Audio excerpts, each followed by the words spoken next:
อิจฉาอุทปาทิอาโลโกอุทปาทิตังโคปนิทังทุกขนิโรธคามินีปฏิปทาอริยสัจจังภาเวตาพันติเมภิกขเวปุเพ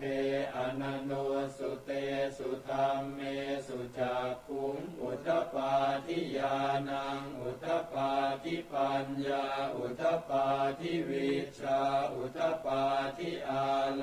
โกอุทปาทิตังโคปนิทังทุกขนิโร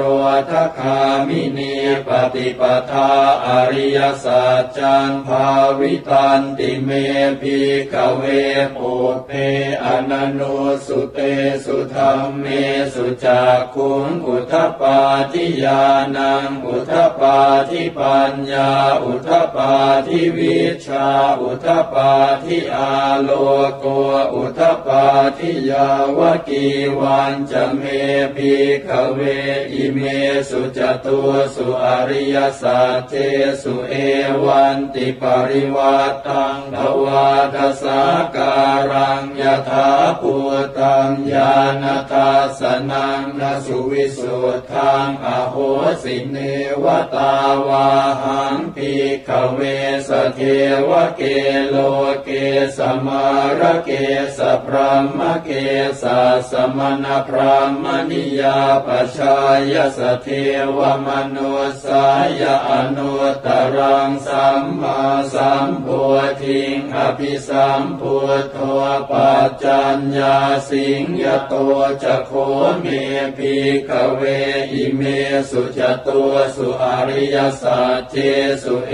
วันติปริวัตตังทวาทสาการังยถาภูตังญาณทัสสนังสุวิสุทธังอโหสิอัฏฐาหังภิกขเวสเทวเกโลเกสมาระเกสพรหมเก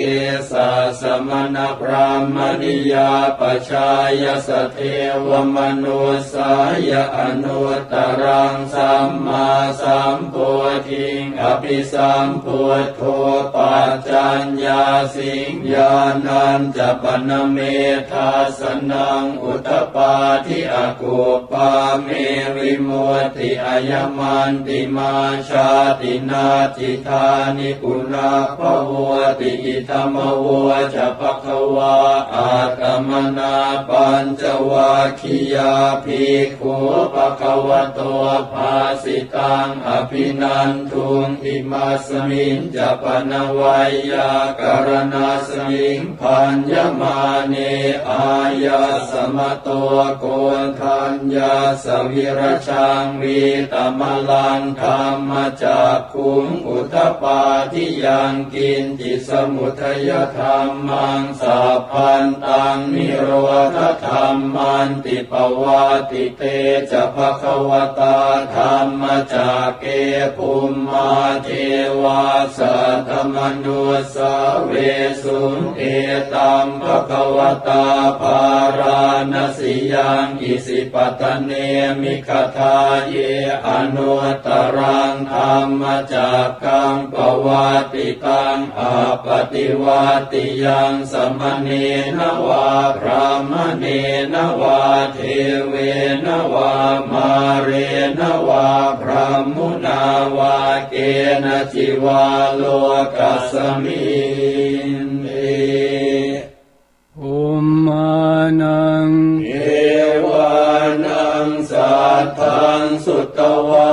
จาตุมหาราชิกาเทวาสัทธมนุสาเวสุงจาตุมหาราชิกานังเทวานังสัทธังสุ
เอาแล้วศรัทธาญาติโยมทั้งหลาย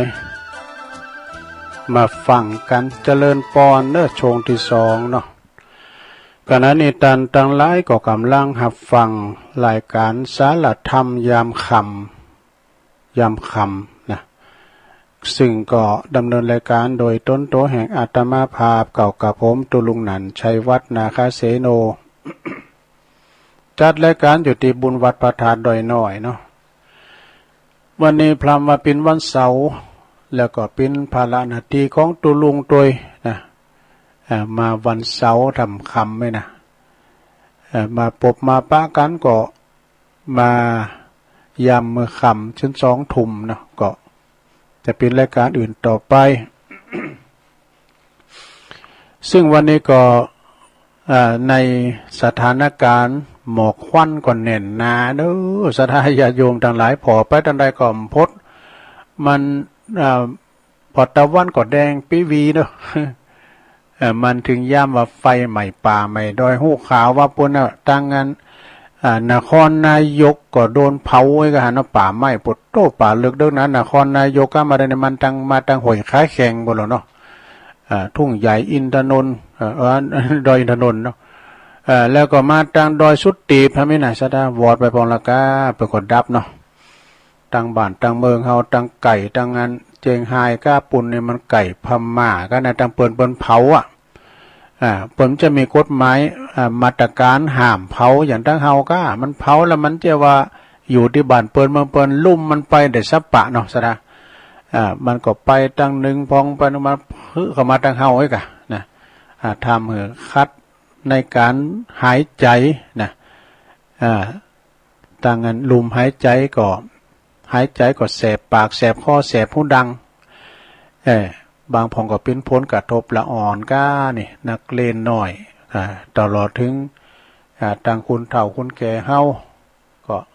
บางพองประกอบไปไหนอยู่กับบ้านกับจองก็มันก็มีกุปีเนาะสถาอย่างนี้นะเนาะแต่ปีนี้ก็รู้สึกว่าจะรุนแรงเหมือนกันเนอะนะ PM 2.5อย่างเงี้ยเนาะสามันฝุ่นมันตกกับมันตกมากกว่าดับปิดฝุ่นไปผ่องเนาะฉะนั้นสดาญาติโยมเนาะวันนี้ก็เป็นวันเสาร์ก็หลายตีที่เปิดโบสถ์วันที่1นี่นะทางอำเภอสันป่าต้องก็มีเนาะโบสถ์วันที่1บางพองก็ล่ำก็ไปขอโครงการก็มื้อน่ะเนาะ3 วัน7 วันแต่เพิ่นก็โบสถ์มื้อบทเน้นผักหลอดก็เป็นการอนุรักษ์เป็นนี่รู้สึกว่ามีหลายเนาะบทเน้นนี่นะ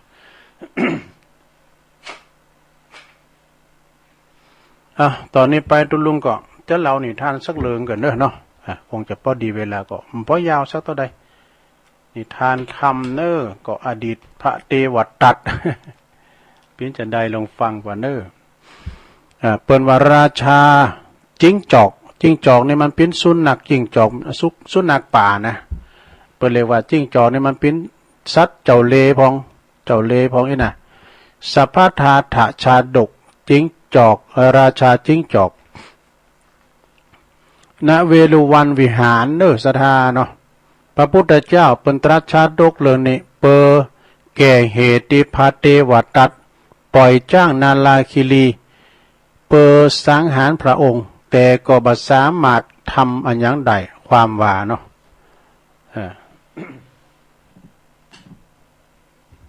ความว่าในอดีตพระเจ้าพรหมทัตเป็นพระราชาเนอะในอดีตนะพระเจ้าพรหมทัตนี่เป็นพระราชาเป็นพญาเจ้าเมืองครองเมืองปาราณสี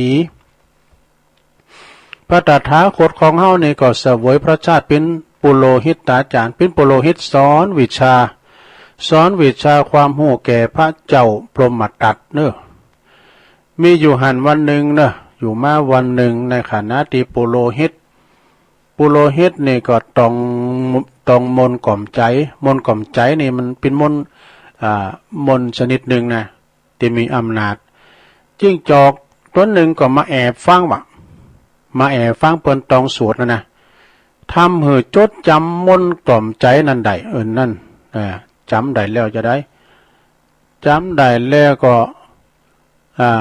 นำไปใจกับสัตว์ป่าทั้งหลายว่ากันตองมนต์นั่นแหละนะ เสือมีผีป่าราชสีห์ตกอยู่ในไต่อำนาจมันหมดถ้ามันต้องบ่นนั่นนะราชสีห์ถือว่าปิ้นเจ้าป่าก็ยังอยู่ไต่อำนาจมันเพราะมนกล่อมใจเนี่ยนะมันเป็นตองหือสัตว์ป่าทั้งหลายอยู่ไต่อำนาจมันหมดทำหือตนกายเป็นพระราชาในสัตว์ป่านะเป็นเจ้าป่าไปเลยเป็นพระราชาแห่งสัตว์ป่ามีนามได้นามว่าสัพพทาถะนี่สัพพทาถะแม่ทวาแต่ทวาสัพพทาถะนี่นะสัพพทาถะนี่ก็ยังบ่พอใจเถอะอยากจะเป็นพระราชาของเหล่ามนุษย์ดูให้มาเป็นพระราชาของเหล่ามนุษย์ทั้งหลายทำแล้วศรัทธาญาติโยมทั้งหลายจึงยกกองทัพนะยกกองทัพสัตว์ทั้งหลายเนี่ยไปสู่ฮบนะไปแต่จะไปตีเมืองของปาราณสีนะฝ่ายเจ้าบ้านเจ้าเมืองประหารสัตว์ทั้งหลายสัตว์ดุร้ายตะมนจ้างก็มีเสือมีอย่างก็มีมาหมดนะเพราะว่าไต่อำนาจของสุนัขจิ้งจอกแล้วหรอมากันเพื่อจำนวนหนักหลายโอ้ปาโกดว่ามันมาหนักแล้วก็ศรัทธาทั้งหลายเนี่ยเจ้าบ้านเจ้าเมืองประกาศต่อก้อนว่ามันหนักลำไปเนาะตั้งแต่สัตว์เล็กสัตว์น้อยงูก็มีกระต่ายก็มีนะมินก็มี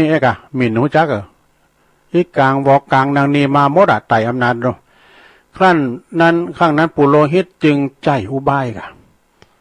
บอกเจ้าบ้านเจ้าเมืองว่าไปตกใจกันเนอต่างสติเนอพี่ยังเอาไปโกลำไปโกนเพราะว่าโกนหนักจังอายอะไรเนี้ยก็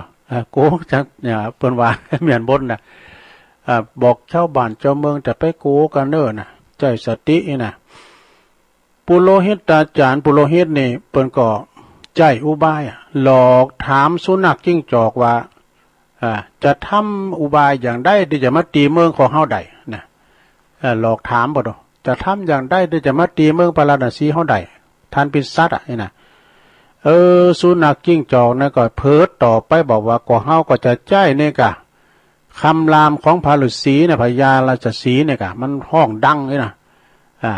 พญาราชสีห์คำรามกรรมในปุตตเจ้าบ้านเจ้าเมืองก็จะตาดหูลุ่มหมดตาดหูแตกหมดประมาณนะจะต้องหูลับหูดับหมดนี่นะปุโรหิตจึงเหอเจ้าบ้านเจ้าเมืองนะแนะนำว่าเอาโถโคเริ่มโถยังโถดิ้นนี่จ้ะฮะเอาไปตืดหูว่าเนี่ยว่าก็เอาโคก็เกินโคอะไรก็ เอาไปตืดหูว่าเนี่ยวันลุงขืนพญาวันลุงขืนพญาราชสีห์ก็คำรามแต่โดยอำนาจของสุนัขจิ้งจอกเอาเจ้าราชสีห์คำรามห้องเลยสุดเสียงเลยนะห้องสุดเสียงน่ะอยู่ที่หน้าประตูห้องเสียงดังแต่เจ้าบ้านเจ้าเมืองก็บ่ฮู้คิงหยังแหละเพราะว่าเปิ้นเตรียมการรับมือไว้ท่าแล้วเนี่ยถึงบ่ได้ยินหยังสักอย่างเนี่ยเพราะว่าเปิ้นเอาโถตืดหูโถโคตืดหูไว้ว่านะบ่เป็นอันตรายใดๆทั้งสิ้นนะพิษกับเหล่าสัตว์ทั้งหลายนะเป็นจ้างกระติงโง่แดงก้ำอย่างกันเนี่ยปวดตดแตกตื่นเพราะว่าได้ยินเสียงราชสีห์ห้องมันดังปวดโตไปหนีเข้าป่าเพราะก็ยำกันตายก็ไม่ว่าเป็นกระต่ายก็เป็นสัตว์อย่างต่างๆก็งูควายมันยำกันตายก็ไม่ว่าเพราะว่าได้ยินเสียงคำรามของพญาราชสีห์วิ่งหนีกันเข้าป่าใดก็เข้าหมู่ตายก็ตายหมู่ปีนก็ไปทางไหนที่เดียวเอาทางไหนปีนไปแต่ว่าสุนัขจิ้งจอกที่เป็นพญานะโดนเหยียบตายให้หนามตัวเมืองคนนั้น พญาจะมาตายให้หนามตัวเมืองพญาจิ้งจอกก็เลยตายไปราชาจิ้งจอกก็จบชีวิตลงนะในกาลต่อมาในเจ้าบ้านเจ้าเมืองทั้งหลายก็พากันไปเอาซากสัตว์เนาะเป็นจ้างเป็นกาทิงเป็นหมูเป็นหยังก้านี่กวางก้าเก่งกวางนั่งนี่ไปปาดกันนะปุถุไปเอาไปอันกินไปบริโภคกันวะนะกลุ่มไปจัดมุนเลยต่อมานี่ก็จิ้งจอกนั่นก็คือพระเทวทัตในกาลบัดนี่แหละดูส่วนปุโรหิตนั่นก็คือองค์พระตถาคตเนอคติธรรมเรื่องนี้เปิ้นบอกว่าความโลภบ่ฮู้จักปอยอมถึงการละวิบัติจบลงไปซะได้เป็นนิทานเนอสะท่าเนาะนิทานธรรมเอามาเล่าสู่จู้กันฟัง ศรัทธาญาติโยมทั้งหลายได้ฟังกันเป็นน้ำธรรมคำสอนวันนี้ไม่ได้ติดธรรมสักกำเนาะศรัทธาญาติโยมเนาะที่จริงก็เกมทำไว้เหมือนกันนะวันผูกก็ค่อยว่ากันวันผูกตัวลุงจะมาตอน3 โมงแล้วกำเนาะตี 3นี่ก็ชั่วโมงเดียวนะผูกถึงตี 4ก็พระครูวรธรรมนาถข้างเดียวเนี่ยวันนี้ผูกข้างเดียวนะกะต่อไปก็มันจะมีนะวันนี้วันผูกนี้อาจารย์พระครูอภิวัตรเปิ่นบอกว่านิมนต์ตัวลุงเข้าอีกชั่วโมงเนี่ยตัวลุงก็ถึงได้ไปไหนผูกก็พัฒนาวัดศรัทธาญาติโยมการงานก็มีหลวงไม่ลายเนาะงานไต่งานเนื้อบึดตั้งหนึ่งเป็นงานที่ว่าเป็นมงคลโดยเฉพาะก็ในวันที่7นี่นะครูบาอาจารย์นี่เปิ้นได้รับการแต่งตั้งเป็นพระครูเลินยศก็ดีตั้งแต่นครสวรรค์ขึ้นมาเปิ้นว่าหนเหนือน่ะมี10 กว่าจังหวัดนั่นก็เนาะทางภาคเหนือตอนบนเพื่อจะปัดปั่นกันมาศรัทธาญาติโยมรถก็จะติดวันที่7เนี่ยให้มันดีมันต้องหมดไหนรถจะหนักเลยลงแต่ละวัดเนี่ยเพื่อจะไปกันขี่กั้นบ่โหเนาะศรัทธาเนาะพอตั้งไต่วันนั้นเพิ่นเอากองมาแห่กันนะถือว่าเป็นเกียรติยศเป็นการภูมิใจภูมิอกภูมิใจของพี่น้องศรัทธาเนาะเอากองมาแห่ก้านี่แซมพงเพิ่นก็เอาไปใช้ยานโตแล้วก็เอาไว้ก่อนนี่นะสิ่งของเบิ่งบุญเป็นเรียกว่าของสูงเอามาไว้ก่อนดองไว้ก่อนออกแรงแห่งไข่มาหรือว่าไก่ขาวสาเอาวสาเนี่ยซ้อทุนก่อนแต่จะร้องใหญ่ทำกั้มนี่นะเนาะตอนนี้เอาชายานโตไว้ก่อนนี่นะอย่างหลวงพ่อนี่เปิ้นก็เอาชายานโตไว้ก่อนนะเพราะว่าเปิ้นก็ได้เลินยศด้วยกันจะฮือน่ะเปิ้นว่านะ เปิ้นว่าเป็นพระครูเทียบเจ้าคณะอำเภอชั้นเอกนี่นะเนาะก็ในวันที่7ก็จะได้ไปหับลำพูนี่ก็เปิ้นก็จะพัฒนากันวัดวาอารามนะหลวงพ่อก็ไม่ได้อยู่นะติดงานน้ำ3 งานตุลุงก็เป็นเป็นการในการเรียกว่าชาวบ้านจะมากลางโต๊ะกลางเต้นกันเนี่ยกะแปลงผ่าแปลงโบกันก็แปลงไหวเนาะในวันที่7เนี่ยตอนแรงบนเเปิ้นก็จะมีกันเนี่ยนะเราจะมาถึงวัดแต่ละวันก็ถึงจุดแรงว่าในเขตเฮานี่ก็อำเภอเฮานี่ก็ที่วัดปุณน้ำตีนั่นที่วัดยางครามนะตุปีเดชเนี่ยเพิ่นก็ได้รับแต่งตั้งเป็นพระครูเจ้าวัดวราชจันโทในราชดินนามที่พระครูวิพัฒน์บุญญสารชื่อมันงามเนาะพระครูวิพัฒน์บุญญสารก็เพิ่นก็จะเกมโตตอนรับพระครูใหม่กันต่อไปเนาะ ก็แสดงความมุทิตาจิตด้วยที่เปิ้นได้ยศได้ท้าเปิ้นเนาะซึ่งก็เหมาะสมกับสถานะที่เปิ้นอาวุโสอยู่มึนก้ามีผลงานก้านะอยู่กับวัดกับว่าอบรมพี่น้องศรัทธาหรือว่าลูกศิษย์ลูกหาส่งหามส่งเฮนสงเคราะห์อนุเคราะห์จากนักเรียนก้าแจกทุนก้าเนี่ยมันจะมีหมดเปิ้นหันผลงานอย่างเงี้ยกันนะมีมนเทียนด่างพ้อยก้าเนี่ยอยู่กัมจูปูจ้าอยู่วัดอยู่ว่ากึศสร้างหางแป้งอะไรก่อนแล้วโวยลูกโวยนี่นะเนาะเป็นผลงานความดีความงามนี่ก็ประจักษ์แก่พระเนตรประกันนะของพระราชามหากษัตริย์ประกอบเลยพระราชทานแต่งตั้งเป็นพระครูไว้เนาะหลายตีตอนนี้ไปประกอบจะแต่งตั้งกันกูปีเนาะศรัทธาญาติโยมทั้งหลายเป็นพระครูนับว่าเป็นการภูมิอกภูมิใจเป็นเกียรติเป็นศักดิ์ศรีของวัดของว่าของพี่น้องเจ้าบ้านตัวเนาะอันนี้ก็มีงานเพิ่มเติมตุลุงเปิดมือถือก็ไลน์เข้ามาตักทางไลน์ทั้งหน่อยเนาะเจ้าตุลุงเปิดซ้ายมีไผโทรมาสักไลน์เหรอเปิ่นถ้าได้ยินแม่เดินเพ่นฟ้าประธานอุ้ยน้องเจ้าอธิการวิชาสุจินโนเนาะพระครูใหม่เขาอันนี้พระครูใหม่จังปัตตานกับพระครูสุจินธรรมานุวัตรจือเป็นงามเนาะแล้วก็ชมรมสกายอันนี้เปิ่นตักมาต่างหลายเพิ่มเติมนะตอนนี้ไปตุลุงจะลองว่าเปิดสายมันก็แล้วแต่มีก่อนเจ้าเนี่ยเปิดสายมีแล้ว ตัวลุงได้บอกเบอร์กันเนาะ0899555606มีก็โทรกันเข้ามาเด้อแฮม10 นาทีเนาะ0899555606กูเตอร์ได้ซ่อนเขาอย่างที่กุ่งอ่ะวันนี้นี่หายไปน่ะมันอีกสายหนึ่งเจริญปอนเลยจ้าทุลุงเจ้าทำอยู่เนอะอ๋อแม่เรือนแสนต่อเนาะจ้าแม่เรือนชัดเจนดีเนอะให้ฟังฟังชัดเจนดีเนาะจ้าทางอาจารย์โมเดิร์นอ่ะแต่กะขอบคุณแม่เรือนหนักๆเนอะแม่เนอะจ้าแม่กำลังใจเนอะขอบคุณหลายๆเนอะสาธุจ้าไปจ้า08995556506800เอ้าเจริญปอนกลับไปจ้าแม่แก้วอดลางเนาะของมันได้ยินนะฮะมันได้ยินมันจำได้ยินคะบางทีเดิมมีไปโทรมาสักทีมีสักสายแล้วรอบแรกมันได้ยินนะตอนนี้มันอาจจะบัดดีของแม่น้องนะเดี๋ยวนี้ดีแล้วคะดีแล้วเจ้าดีกะก็ได้กะยินตุ้งหวานเปิดสายหวาน2 ช่องหันในก็ได้เบี้ยยังเดี๋ยวนี้ดีแล้วก็ดีเนาะดีแล้วเจ้ารักษาแม่แก้วเนอะเจ้าเดี๋ยววันนี้เราจะเจอตัวเจอแล้วเจ้ากลับไป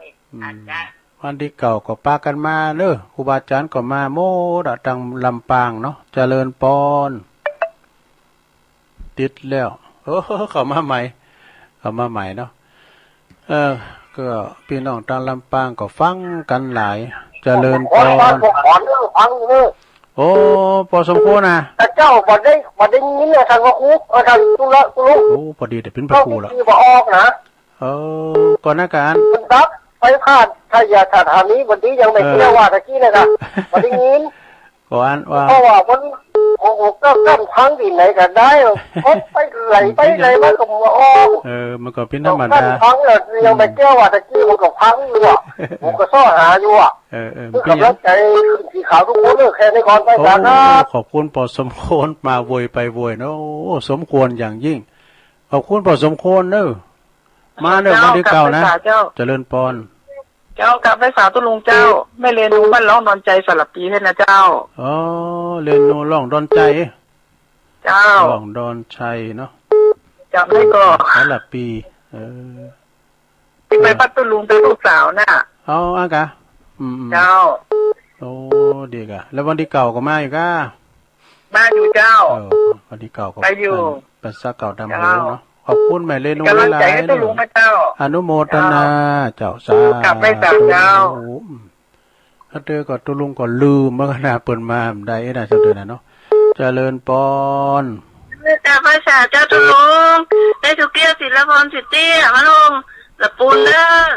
เจ้าก็จันหลังไม้พุ่นน่ะเจ้าทางตุลุงอยู่เด้อแม่สุกแก้วเนาะ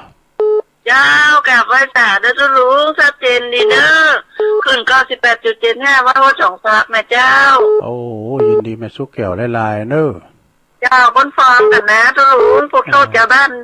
ศรีละพรศรีเตี้ยศรีเจริญศรีปทุมศรีเฉลิมโดยเจ้า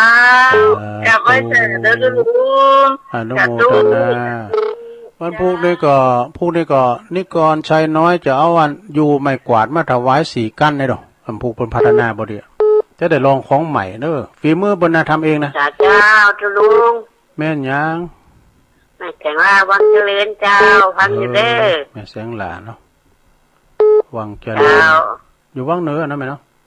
แต่วังเหนือเนาะตำบลวังแก้วอำเภอวังเหนือจังหวัดลำปางเนาะเจ้าดีค่ะฟังอยู่ทุกเวลาทุกจุดฟังสถานีของพวกแม่ขจารย์โมเดิร์นเนาะเจ้าดีค่ะแม่ขจารย์น่ะเข้าชีเนาะเจ้าแม่นงนั่นนะฟังชัดเจนดีเนาะชัดเจนดีเจ้าขอบคุณแม่นางๆด้วยแม่สังหลาด้วยเจ้าไว้แต่เจ้าให้กำลังใจทุกลุงเด้อตุลุงก่อนนึกว่าเพิ่นฟังยองหมูเหลืองกับเพิ่นฟังยองหมูเหลืองนี่นะตุลุงจะเอาภาษาขมุนะ เพราะว่าตัวลุงเนี่ยเป็นลูกหลานขมัวเจริญปอน ไว้สาเจ้าตุลุงเจ้าแม่ยังจ้าไอ้นี่บ้านปงหนองเลี้ยงกบเป้าเจ้าโอ้แม่นิดปงน้องเนาะน้องเจ้าฟังอยู่เนอะปงน้องบ้านปอนบุญธรรมเนี่ยกันเนาะเจ้าบ้านปงปอห้อนก็เจาะมันก็ห้อนเหมือนกันนะแม่พอดีวันตัวลุงมีแอร์แล้วนี่มันเป็นว่าฐานมันมดตัวลุงก็เปลี่ยนฐานมานำมาใส่ในบนดังกะลังมันเลยดังเลยเนาะแล้วก็ยินอยู่นะมันเป็นแอร์กี่แม่นี่เนี่ยเจ้าบ่ได้ยินอ่ะฟังเจ้า14มาเจ้าในขจารโอ้ยินดีแม่นิดเนอะเจ้าเป็นกำลังใจตุลุงเนอะเจ้าภาษาขมุตุลุงก็มีเหรอที่ตอมมีบตอมมาตอมที่ตายอันตรายนะมึงไปผึ่งมาจอมต้อมหนองมันเจริญปอนภาษาตุลุงฟังอยู่นะเจ้าแม่สายทองเนาะเจ้าได้ยินคุณแม่สุแก้วหอได้เจียวเลยโอ้ยการเนาะตุลุงเจ้ากำลังใจตุลุงแล้ว98.5ในชัดเจนดีเจ้าชัดเจนดีเนาะเจ้ายินดีแม่สายทองเนอะกำลังใจตุลุงแต่ตุเจ้าวันที่เก่านั่นก็มาเลยเอาก้อนมาติ้มตีเลยแม่น้อยเพิ่นขอชั่วโมงเนี่ยวะแม่น้อยกัดนัดไปจ้าเจ้าอันนี้แม่แก้วเจ้าโอ้ยไม่ทุ่มเจ้าก็บัดติดถ้าเป็นแม่น้อยจุ่มจบรายการเดี๋ยวก็ติดนะคลิปนี้เป็นวุ่นน่ะติดน่ะฉันสีมะกอกเนาะเพิ่นเจ้าเพิ่นโทษอย่าเฮือเพิ่นก็เร็วแต่ลายนี่แม่นจังเราถามเพิ่นบ่ล่ะตัวลุงกับฮู้นะคนอื่นว่าตัวลุงล็อกเพิ่นว่าเพราะว่าตัวลุงล็อกไว้ครับมันล็อกแหละ